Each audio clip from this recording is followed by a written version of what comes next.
ایسا چل جاتا ہے کہ اس بیچارے کو کچھ آتا ہے. میں بیچارہ کہتا ہوں ورنہ میرا یقین ہے کہ اس پائے کا کوئی فقیر پیدا نہیں ہے. ناراض نہ ہونا، بے شک کہہ رہے حدیثوں میں سے مجھے گن نہیں، میں نے ان کی فقہ پڑھی، ان کے مسائل دیکھے، یہ جیسے کہہ دیتے ہیں حقیقت الفقہ لکھ لی. اب میں نے اس پر جو تبصرہ کیا، یہ تازہ چھپائی سرور اعظم صاحب نے، پرانی چیز شرارت کے طور پر چھاپ دی کہ 500 مسئلہ فقہ کا غلط ہے، اور اس نے تازہ کتابیں منگوا کر نمبر بھی دیا کہ میں نے چیک کر لیا. اب میں نے ایک پورا خطبہ دیا اور وہ کتاب واپس اس کو بھیجی نشان لگا کر. اب میں نے پوچھا عمران لڑکے سے دی تھی، اس نے کہا شرم سے چپ ہو گیا. میں نے کہا جن کتابوں کے حوالے دیے وہاں لکھا کہ یہ نکاح جائز ہے، تم نے بنا دیا کہ فقہ کی کتاب میں لکھا ناجائز ہے. جائز کو ناجائز نکالو کتاب، اتنے جھوٹے. ہاں، اس لیے اللہ کے بندو میں ان بحثوں میں نہیں رجا کہ حنفی ہے یا شافعی ہے یا اہل حدیث ہے، یہ بیچارے ملاؤں کی باتیں ہیں.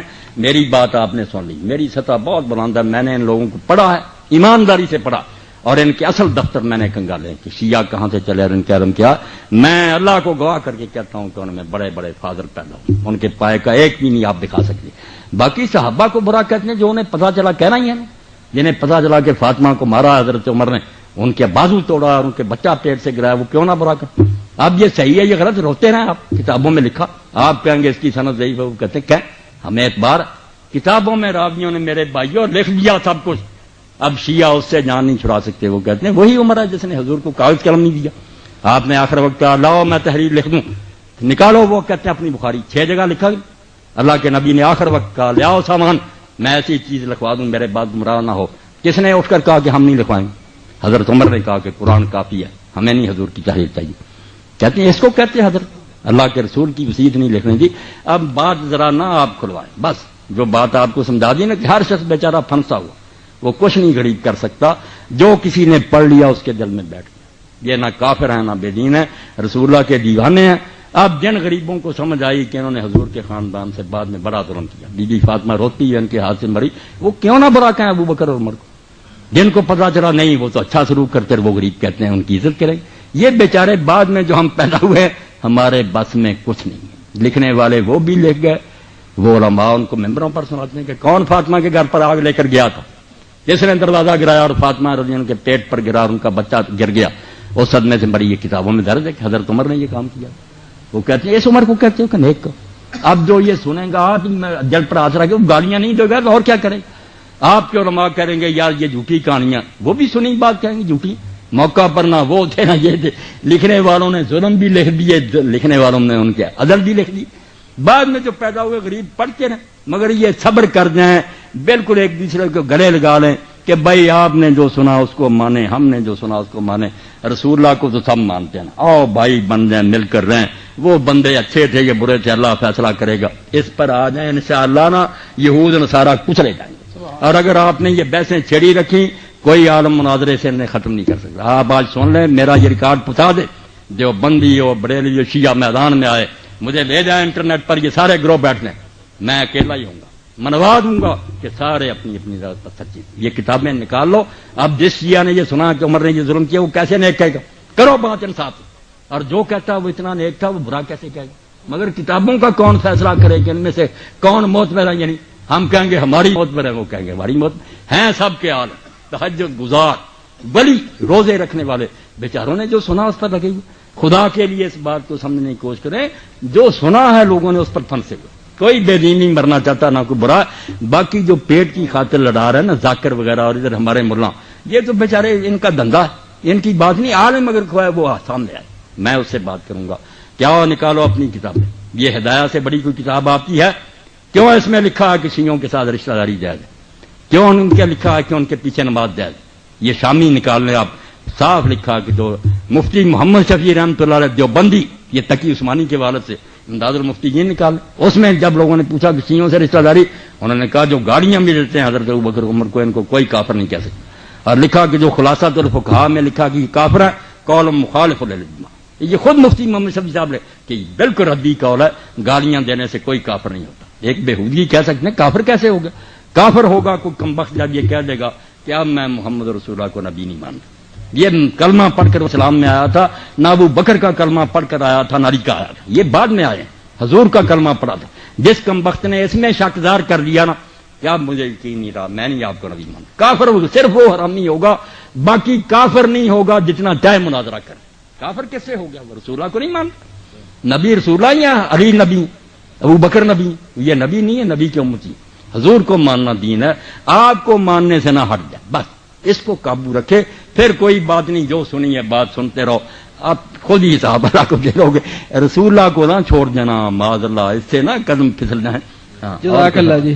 اب آخر میں یہ اعلان ہے کہ کر دیں. حضرت مولانا اسحاق صاحب جامعہ مسجد محمدی کریمیہ کے خطیب بھی ہیں.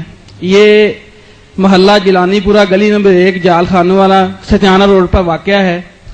حضرت مولانا کے خطبہ جمعۃ المبارک 18/6/2004 اور خطبہ جمعۃ المبارک 25/6/2004 الائڈ اسپتال میں سی پی سی روم میں ڈاکٹرز کو خطاب 26/6/2004 اور سرینا ہوٹل کے ہال میں ڈاکٹرز کو خطاب 27/6/2004. ان تمام پروگرام کی سی ڈیز جو یہ صاحب سی ڈیز بنا رہے ہیں ان کے پاس آپ کو مل سکتی ہے، یا آپ ان کے پاس جمعے کے دن مسجد سے لے سکتے ہیں، یا جس کسی نے لینی ہے وہ ابھی ان سے رابطہ کر سکتا ہے. اب آخر میں ناظم یونین کونسل سے یہ گزارش کروں گا کہ وہ اپنے معزز مہمانوں کا شکریہ ادا کریں.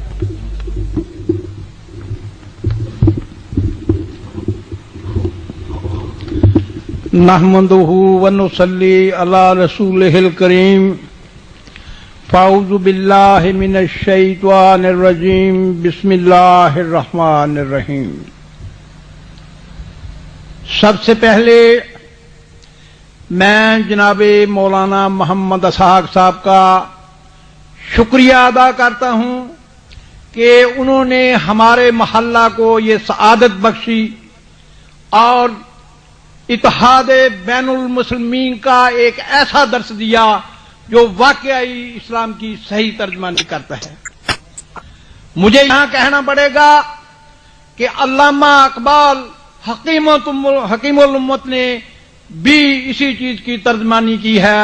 وہ فرماتے ہیں مٹا دی ہم نے جو اسلاف سے میراث پائی تھی،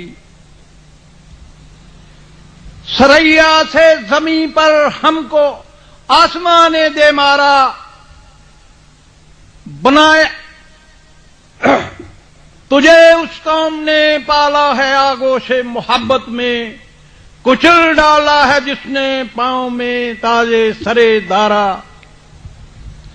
بنائی ہیں کتابیں جو کہ تیرے آبا نے، جو دیکھوں ان کو یورپ میں تو دل ہوتا ہے سی پارا، اگر چاہوں تو نقشہ کھینچ کر الفاظ میں رکھ دوں، مگر تیرے تخیل سے فزوں تر ہے یہ نظارہ. میرے عزیز دوستو، اعلی حضرت نے ہمیں جو درس دیا ہے ہم سب کا یہ فرض بنتا ہے کہ ہم اس پر عمل کریں، اور صرف زبان سے ہی نہیں عمل سے ثابت کریں. اب آخری نبی سرکار دو عالم صلی اللہ علیہ وآلہ وسلم بقید حیات نہیں ہے، اب ہم وارث نبوت ہیں. ہمارا یہ فرض بنتا ہے کہ ہم دین کو جگہ جگہ گلی گلی کوچے کوچے تک پہنچا دیں.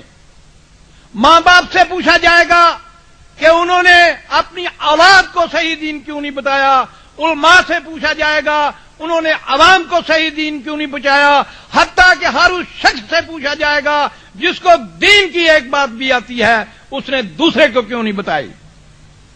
آخر میں ابو الاسر جناب حفیظ صاحب کا ایک شعر پڑھنا چاہوں گا. وہ کہتے ہیں میرا مقصد تو اتنا ہے کہ ہم سب نیک ہو جائیں، خدا کو ایک مانے اور خود بھی ایک ہو جائیں. میں آپ سب کا شکریہ ادا کرتا ہوں.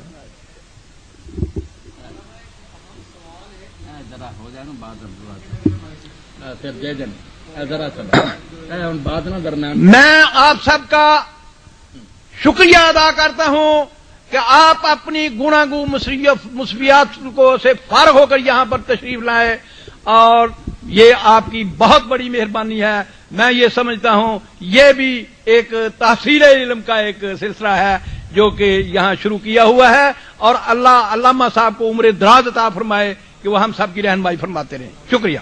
وہ سوال یہ ہے مولانا کہ تقریباً ہر بھائی کے ذہن میں